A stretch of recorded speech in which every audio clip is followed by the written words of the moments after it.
Welcome to The Artist Pass. This is our first episode, and this is your host Omar. Today, we're honored to have our one of my good friends, Guy Takiru. Thank you for coming and being on You're this welcome. podcast on the first episode. You're welcome. How are you doing My today? pleasure.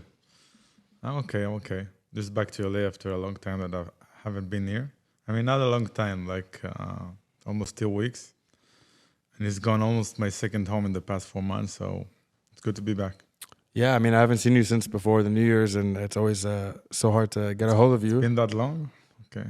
Yeah, I mean, you were in Dubai also. yeah, I've been traveling a little bit over the holidays, and now it's back to work. The New Year's is always a good time to start new projects, and as we are here today on the first episode, something new, something creative, and I'm very, very honored to have you here on the first episode. It's honestly Thank you. It's my pleasure. such a special time. It's my pleasure. So tell us more about you, Guy. What'd you like to know? So how did you get into the music industry? Do you have a music background, or did it just come as you were growing, or just tell us more about how music has come into your life essentially? Well, to be honest, I never thought I'll do what I do now. Never.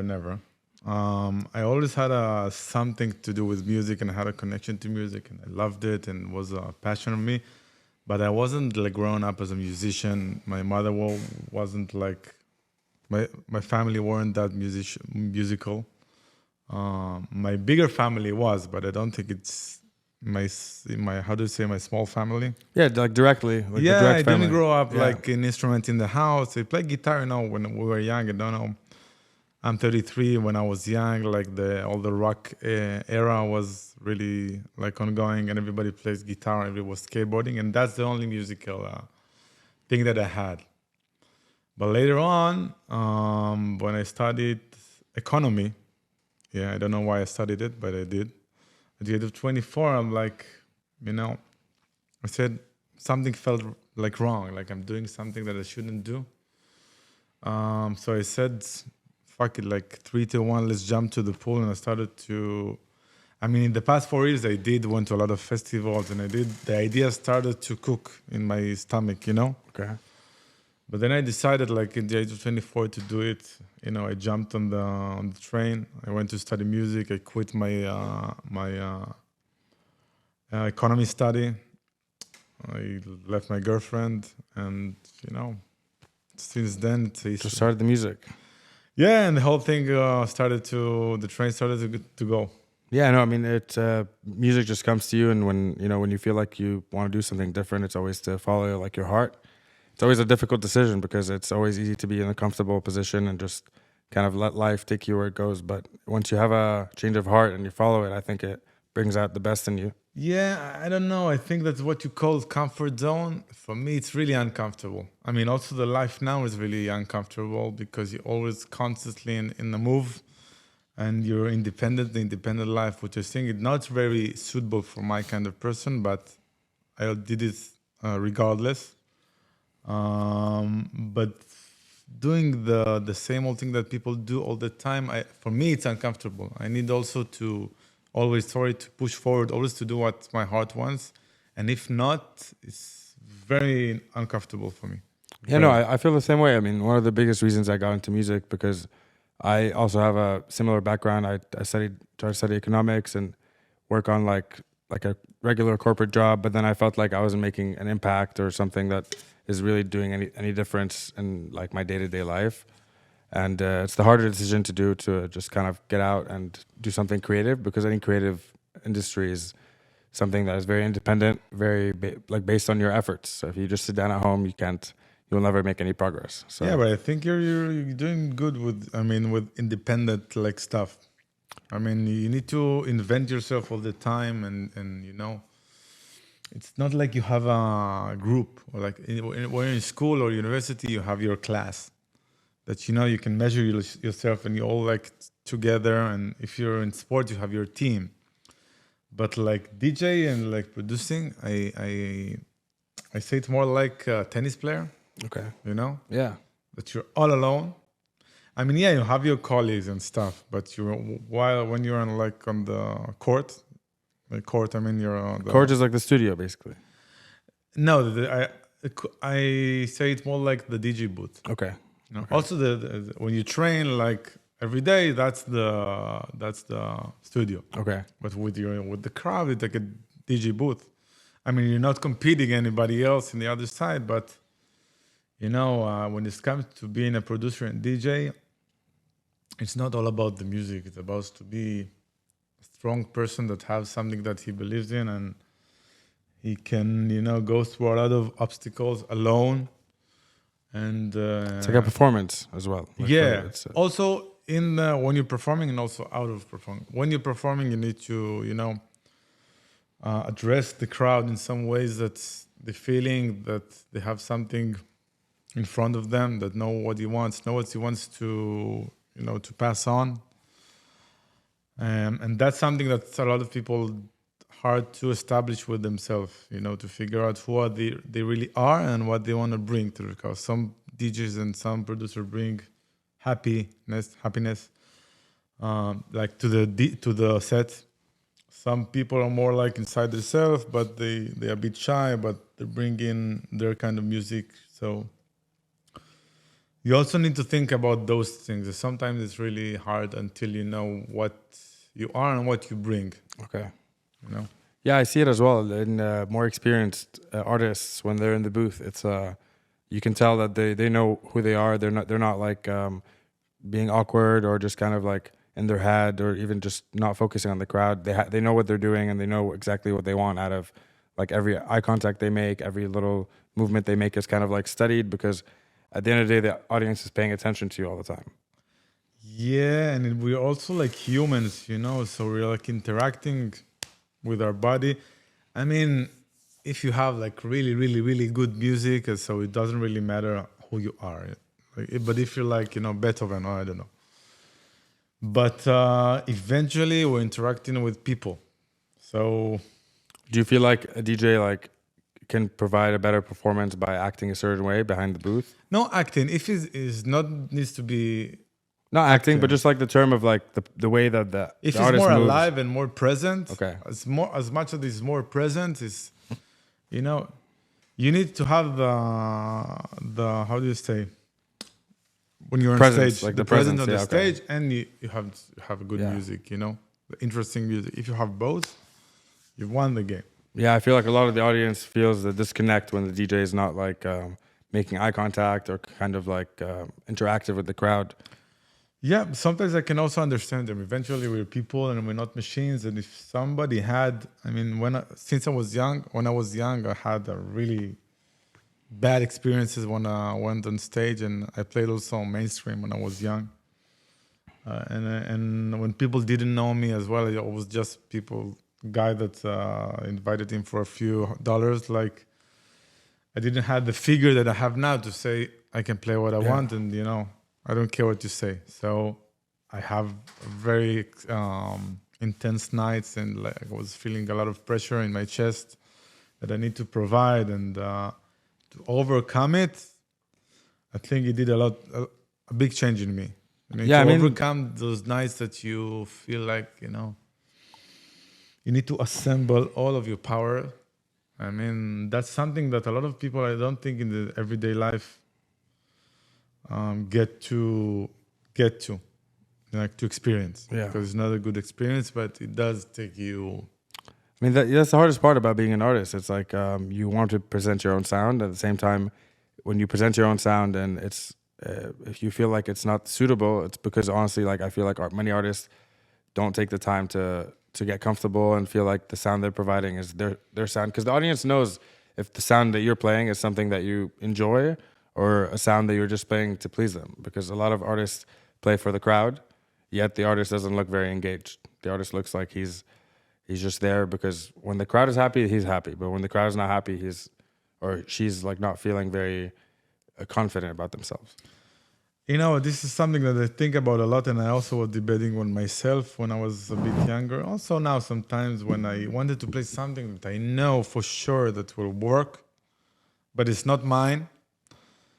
And yeah, the crowd now will be pleased. Now, the I don't know, the 100 people, they will be happy. Yeah. But in the long term, I played something that is not mine. I wasn't like too much, inspired by that, and it just yeah, for the one time, it was good. But the other promoters, they saw me, they realized that I don't play my own music. Then I started to play my own music, even if two track, they don't understand it. But in the long term, People start coming to listen because they know when yeah. this track is playing or this kind of style is playing. They know You're the artist. So in the first time, you're like afraid to play it. Also in the second, and also in the 50, Yeah. 50, not 15. 50, yeah. And but sometimes you need now, that's what I'm talking about. I think is the most important thing of the DJ, to be strong, stable, and to say that's what I want to play. And I gotta admit, for me also, a lot of times I gave up and like I didn't play what I want, but I worked on it.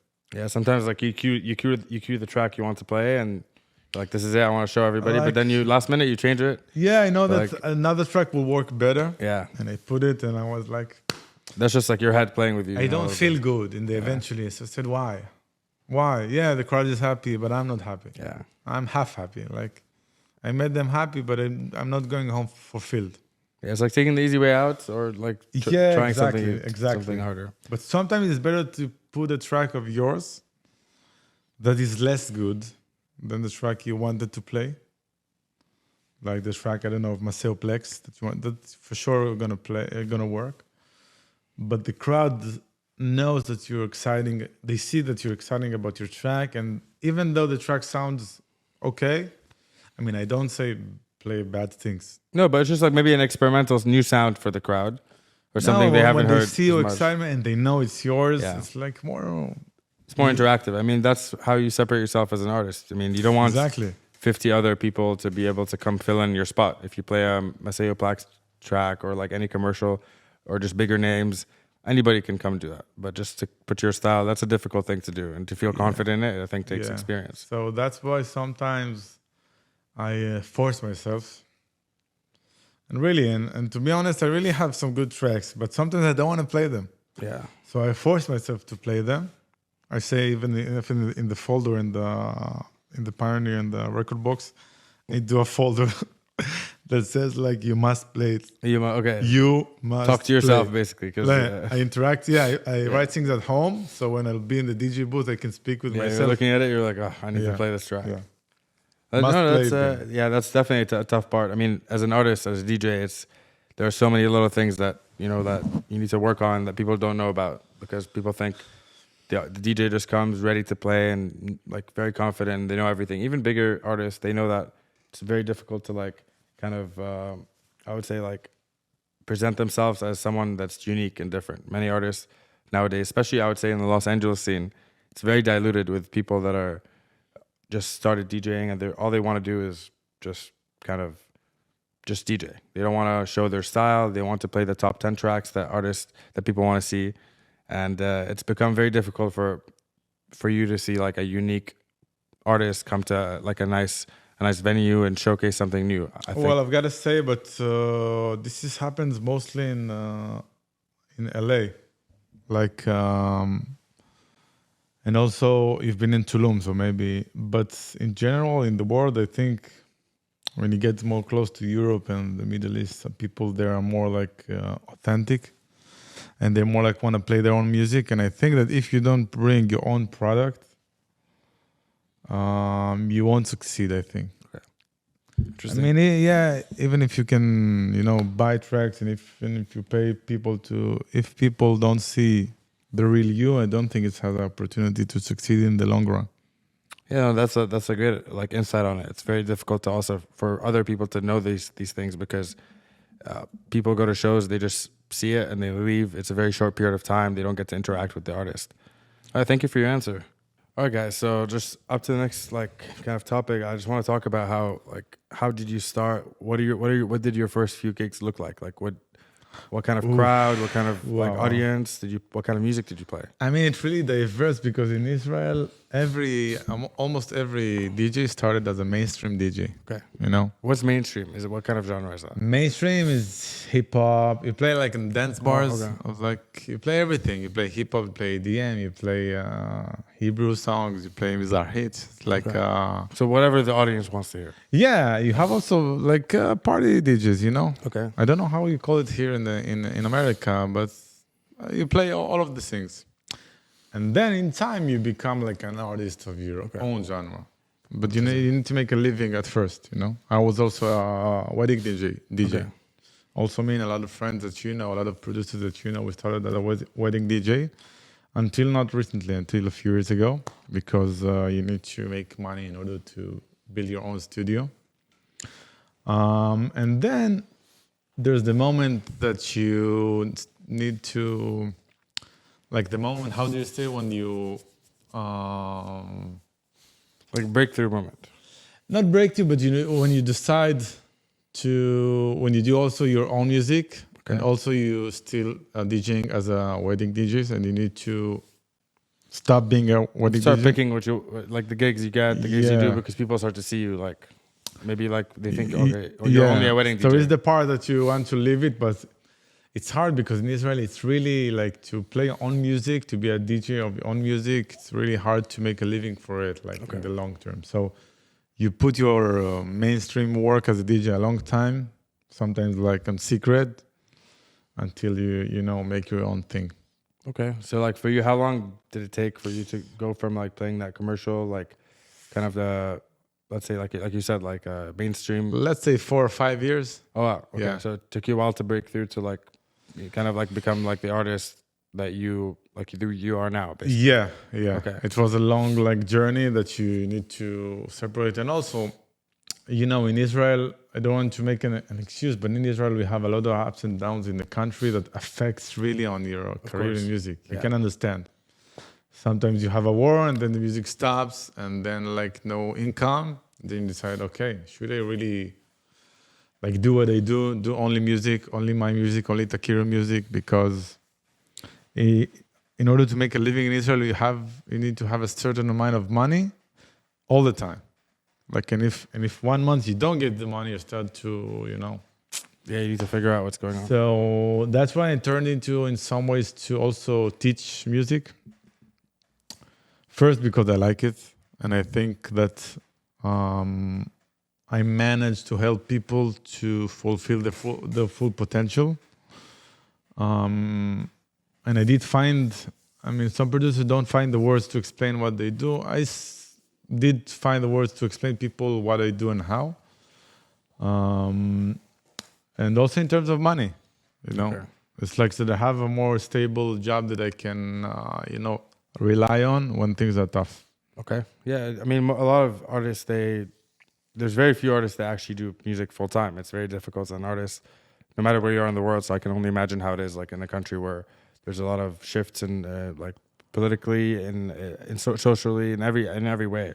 So did you like feel like you were thinking about, okay, if I want to do this full time, I need to be international in order to avoid these like small hiccups that you have in the career due to the country? Or did you feel like I will just continue playing mainstream in order to secure my spot in the country? Did you feel like you had to leave and play outside in order to become an independent artist? Yes. I mean, every artist is different in the terms of like the program that is, or the plan, I can say that he's doing for himself. But my plan was to do as much music as I can, good music, to focus on music.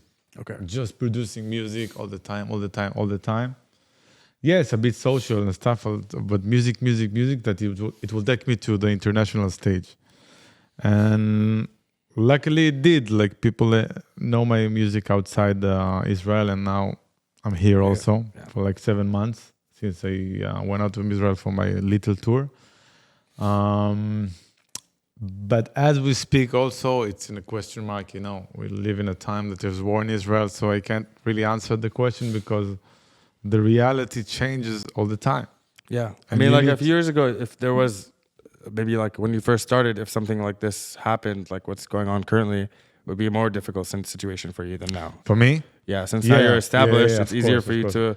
If it would happen a few years ago, I would like think twice if to continue. Yeah. But I think I would continue regardless. I also have a lovely family that supports me in every crisis. Also mentally and like logistically, and that's a real.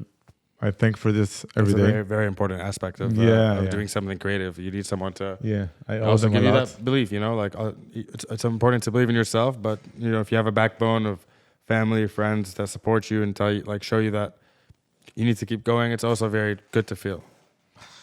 Yes, I mean for me it's like my how do you say, things that I rely on, my bottom, that I can also fail and they like take me back. Exactly. That's that's a blessing to have. That's Yeah. great to hear.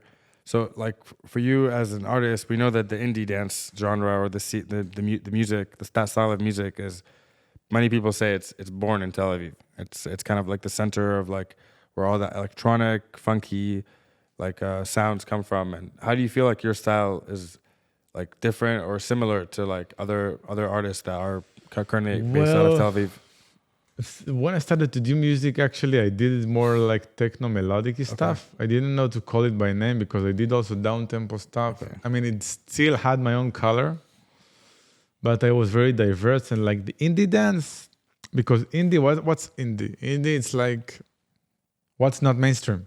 Yeah. If you go to the dictionary or you go to Google, indie is like indie rock. I used to hear indie rock. It's like the non-mainstream rock, not Blink 182. Yeah. No, until this day, if you put indie dance in many platforms, you don't get the indie dance we're looking for. So indie dance is everything that is not normal, I think.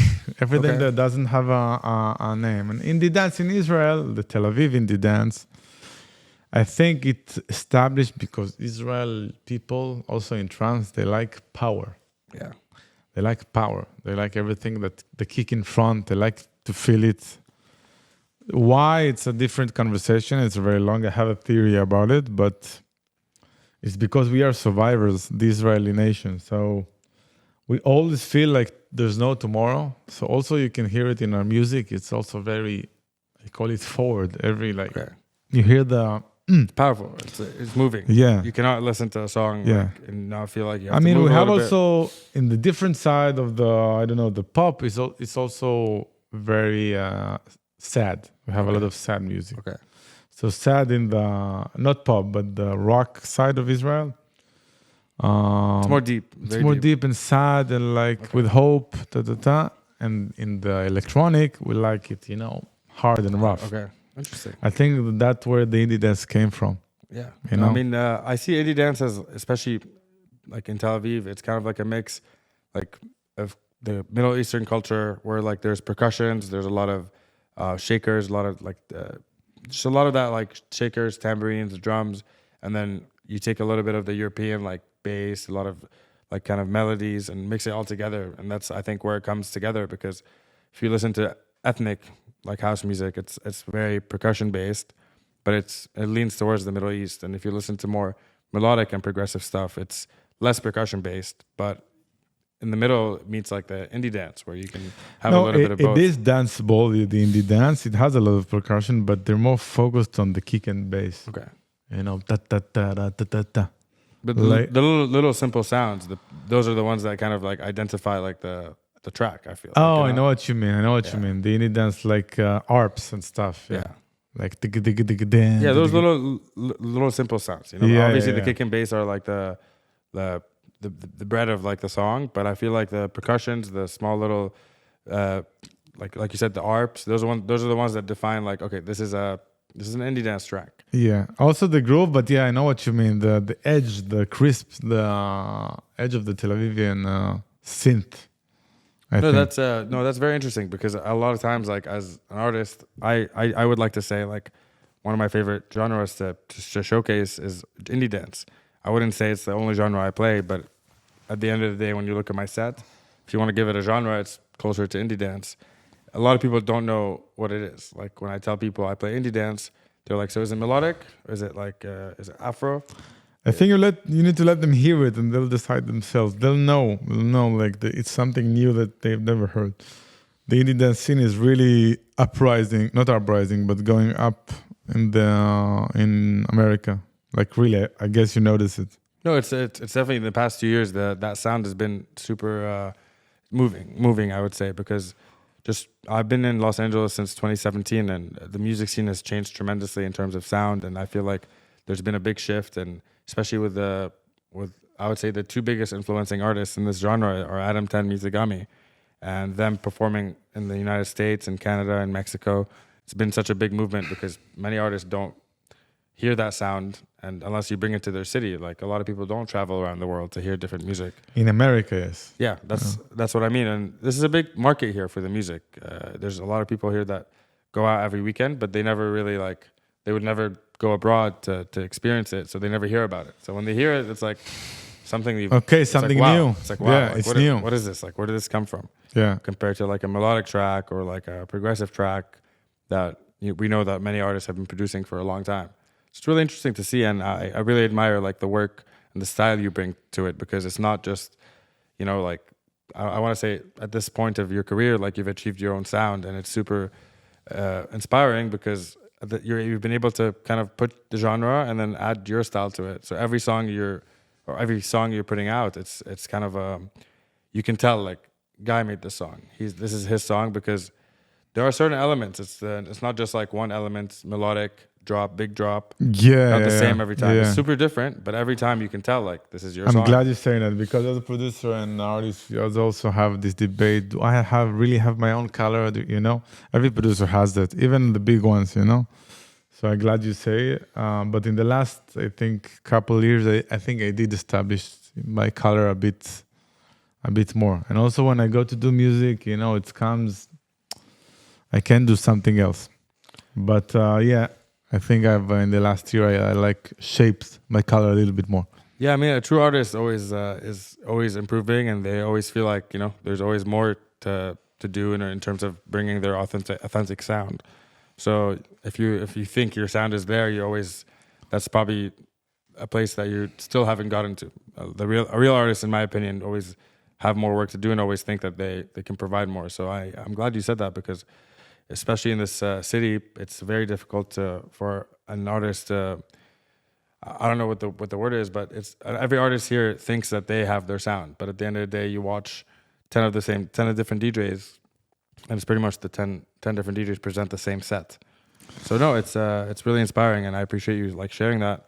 A lot of people also need to go back to your first song and then see how it is compared to the songs you make now. Yeah, it's very different. Very different. But at the same time, I've listened to all of your music, to be honest, because all of it. From the first track I will on test Spotify. you. No, test me. Okay. I mean, don't tell me names, but the first time I met you, I was super excited because, as I said, we don't get this exposure of like indie dance music or kind of like the style that's from all the way from the Middle East over here. So I was actually super interested to see what kind of tracks you made when you first started. I'm a very I would say I'm in the very beginning of my career in terms of production, and I'm always expecting myself to make a track that you just made after 7 years of producing. No, you can't. It's super difficult, but that's exactly why I went to listen to your first track, to see that like even though you started there and now you're here, there are the very very similar sounds from the first one till now, because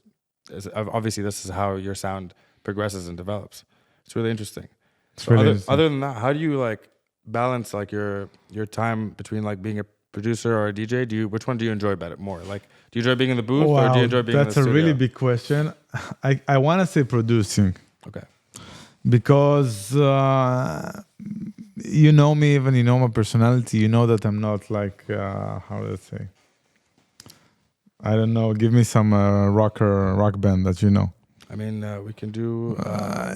you know that I'm not living the life of a rock star, and like I'm not shouting on the stage and putting my hands up, Yeah. So I always kind of fight it, but in the past years, I felt more confident and like more relaxed to bring my own things to the dance floor, even though I'm not like putting hands in the sky, because to be honest, I was very shy as a young kid, and like so I preferred to be in the studio all the time and like being professional in the studio and making good music, and then I could go onto the stage with my music, and I won't have to be with my hands up so everybody can see me and can shout, look, Takiru is here. Yeah. you know. But there's a lot of moments that I've experienced at a DJ that are priceless. Priceless that I say like there's nothing better than this. Like to play 5 a.m. I don't know your own tracks and something, and there is like this moment that you don't want to be anywhere else. You want to be just here. It's like I can replace it with nothing in the world. Yeah, it's Nothing. definitely a hard question to Nothing. answer. But And also in the studio, I have a lot of moments when we created this track, also with my friends. you listen to it and you're like, That like no, in the making, you're really in the making like of a hit, and like fuck, you know, you're throwing. My friend throws Moscow is a good friend of mine throwing a broom on the floor. Like fuck, I can't like I can't. it's the energy. Like you feel Yeah. like, you know, there's something being created. Yeah. Like, so how important do you think it is? So you for- want to chase it all the time, even though now I understand why people don't quit. Also in football, also in basketball, also in music, why people don't quit, even if they're after their peak. They want to chase this feeling again and again. This feeling in the DJ booth and the feeling in the studio when you're making a hit. You want to experience again. It's an addiction. Yeah, but at the same time, you can't have any expectations. Every time you walk in, you can't expect to feel it, because then you always end up getting disappointed. Like when you have that one high moment. You always expect, and that's something that you need to learn with yourself. Like, okay, today maybe we won't make a hit. Usually, I feel like the days that you come into the studio and you're just, you know, super low expectations, and then you actually create something big compared to the days where you go in like, okay, I'm gonna do something big, and it doesn't end up being the same way. Yeah, but in the studio there's different. I mean, that's a longer conversation for a different professional conversation. But in the studio, there's some kind of I would call it sessions. There's sessions of creations, a session of fixing stuff. More sessions are more like technical, Okay. and some sessions are more, you know, creative. Okay. Okay. So how important do you think it is for like an artist in this kind of day and age to create music compared to just, you know, playing gigs every week and just kind of just only basing their, let's say, like their personality or their artist career just on gigs without kind of producing music or putting their sound out there? Do you think it's important that an artist focuses on that first, or just kind of is it okay for an artist to just DJ, or do they have to make music in order to kind of Is it okay? go Listen, next? Dixon doesn't have a lot of, if so, it doesn't have a lot of original tracks. Okay. Have edits and stuff, but he's a phenomenal DJ. You know, he's bringing something to the stage. He's really bringing something to the stage. You don't have to produce music. You need to bring something new to the world that it hasn't seen. Whether it's in DJ, in the music you do, whether in the figure that you are, you need to bring something with value to people, to the crowd. And when you have this value, people will buy it. You know, I see what you mean. I mean, it's an artist as big as Dixon is obviously someone who can get in the studio and produce music. He's not like someone who would not know what to do when you open Ableton or something like that. But Yeah. I'm talking about like someone starting off in the beginning. If they are getting gigs and they are growing as an artist and they feel comfortable, do you feel like they should actually not feel comfortable and kind of I produce think music? they should know what their advantages, what they're good at, and focus on it. If they're good, they have a natural things to Ableton or music, do it.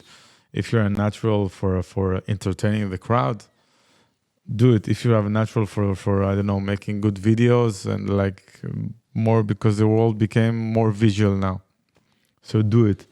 Emphasis what you're good at.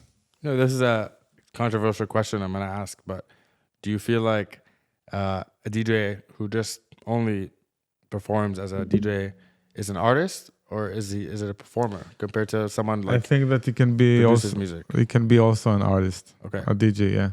Yeah, it's a very controversial question. I mean, every scene is very different in every city, but in this city specifically, the scene is very, as I said before, diluted with DJs compared to, I would say, like you go to a city like Berlin, or you go to a city like Tel Aviv or Amsterdam, or just anywhere in that Europe, Middle Eastern side. You feel like the artists focus more on making the music. A lot of artists I know have made music from like guitars, pianos before they even DJed. Compared to here, I see a lot of DJs that have spent 1, 2, or 3 or multiple years just focusing on the gigs rather than the music. It's a different, like, I think, goal as well. I think it is better. I did the opposite, but it's better if you start as a DJ Okay. and then became a producer. Interesting.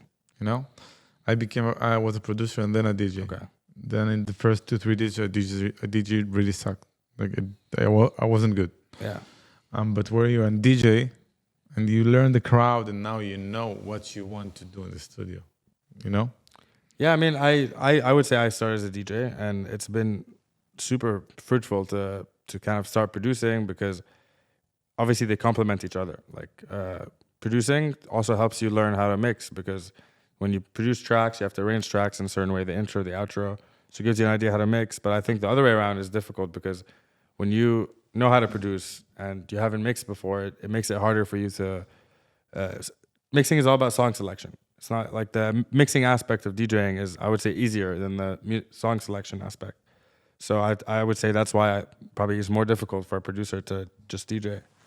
But for you, is it more important to provide like a performance when you're DJing, or showcase your music? Like, do you want people to be happy, or do you want people to know that this is my music and this is my sound and I thank you for coming, kind of thing? I think the second one, of course. When I was younger, I wanted people to be... Also now I want them to be happy. Yeah, both. I want them to be happy.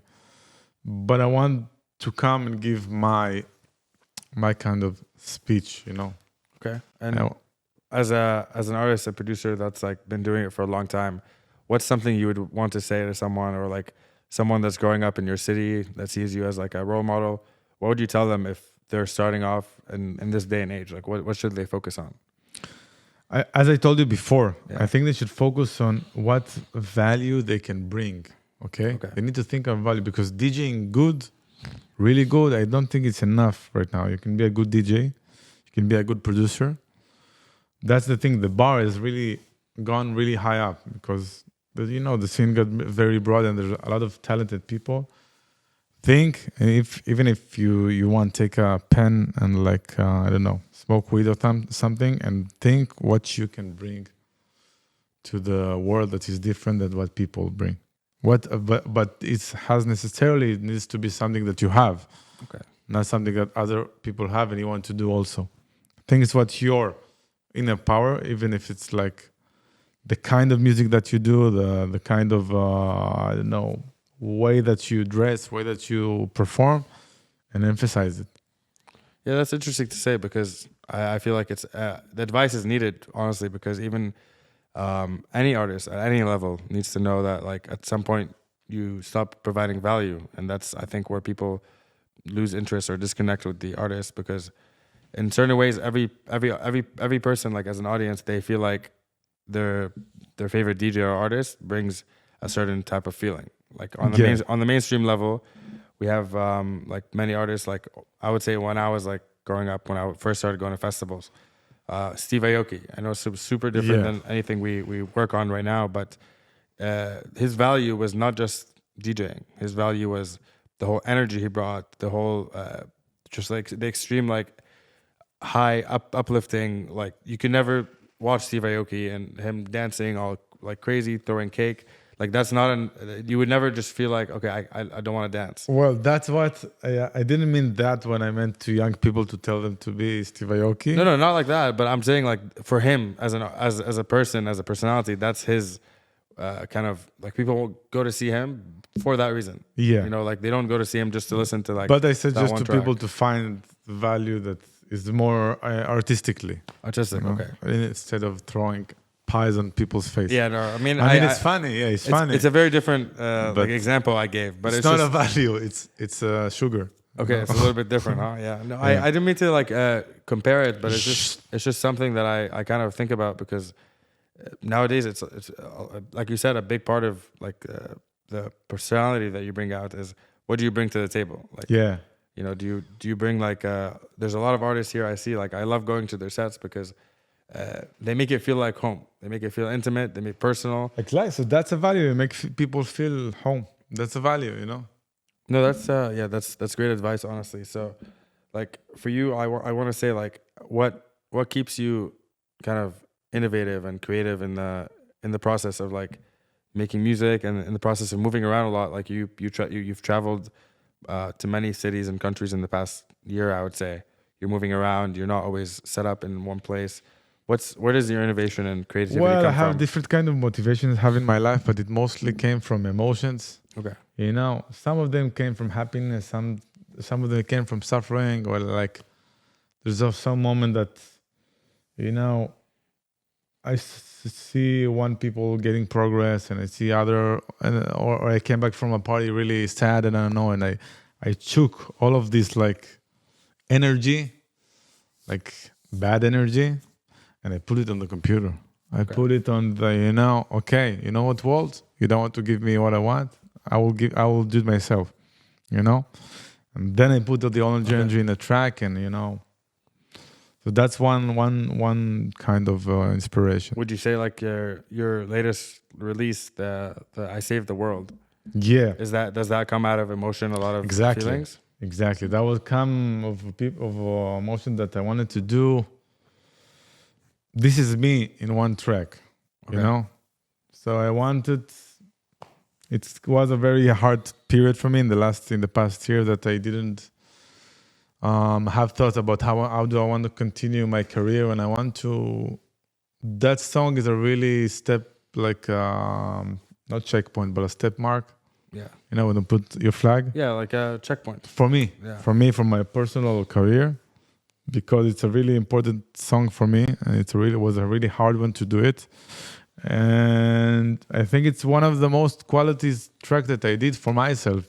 Most of the track that I did, I'm proud of them, but not that proud. In that one, I'm really proud.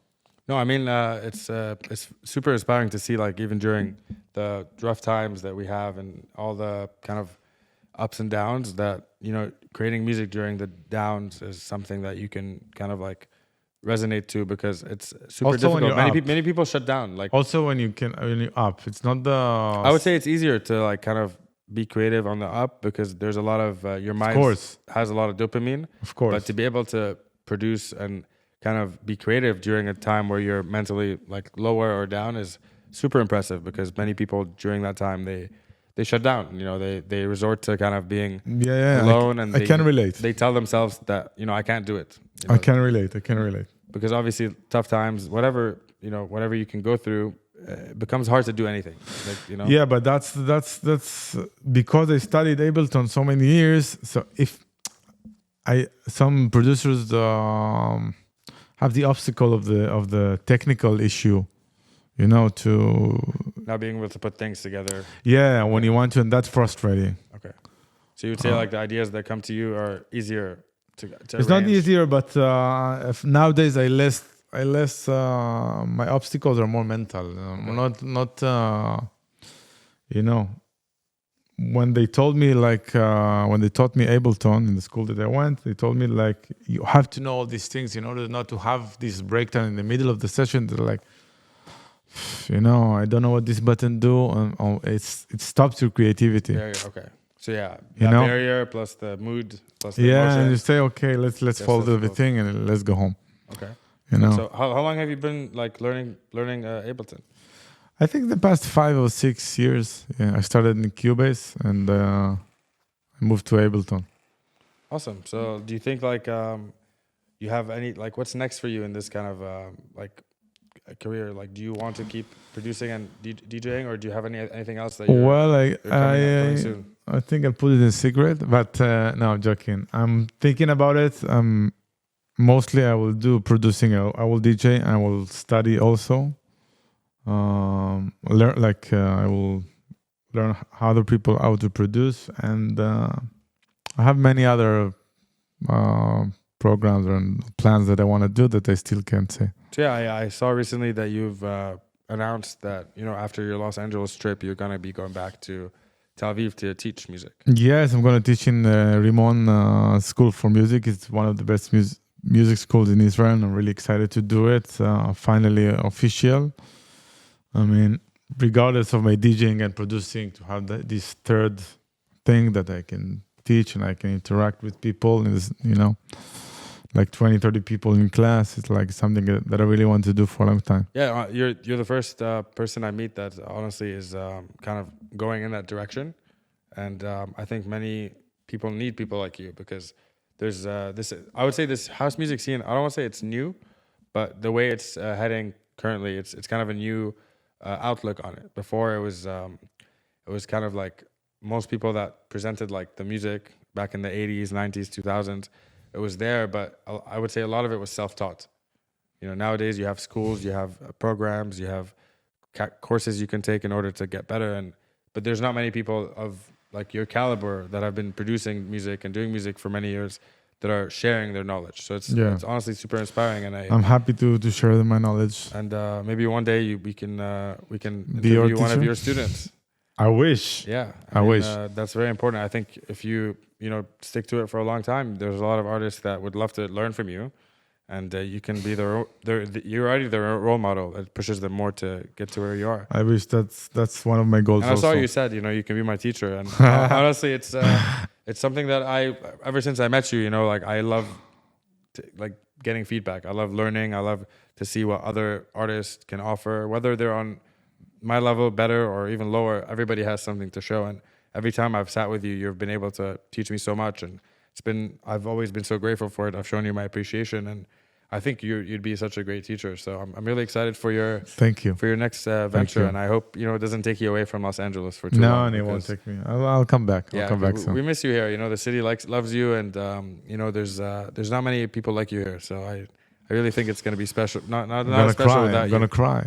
No, it's a pleasure to have you, and seriously, like it's been super enlightening to hang out on a personal level, because I think our relationship was not business based or professional. No, never. Like obviously, a lot of times I connect with artists because I book them for my events, or because I want to work with them on like music or DJ.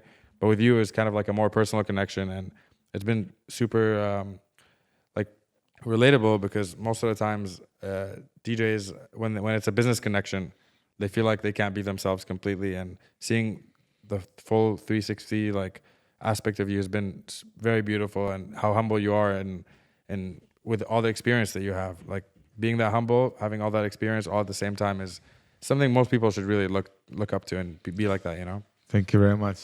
I appreciate it. Yeah, no, I really thank you for your time, and I appreciate you coming on with us here. Just before we kind of like end things, where can people like listen to your music? Where can they learn more about you? I think the obviously is Instagram to know what's going on with me, and Spotify. I think, although I don't really like this company, but this is the main music that everything's come. Yeah, that's a talk for another time. Yeah. No, so what is your Spotify? Takiru, Takiru, and on Instagram, Takiru Music. Yeah, so you guys should go check him out and listen to his music, see what his music makes you feel, and he's a very special person to me, and it's my honor to have him on the first episode of this podcast. Thank you. We start to kind of showcase the music industry and the house music scene, and bring more publicity to it, because it's I think it's something that people need to know, and people need to kind of need to understand how difficult it is for an artist to be an artist nowadays, be completely independent, and you've shown us such a great insight on that, and I hope we can have you again soon, so we can share that knowledge again, and kind of have you tell people how guide people on what's next for them, or how they can approach the next step. And if anybody is in Tel Aviv, you should be one of his students at Ramon's music school. Text me. That would be amazing to see. And if you do well, maybe he'll bring you back for an interview. Maybe I will. Yeah. Well, thank you everybody for watching the first episode. We'll be back soon. Omar. We'll be back soon next week with another artist, and I appreciate you all for listening. I'll see you next week.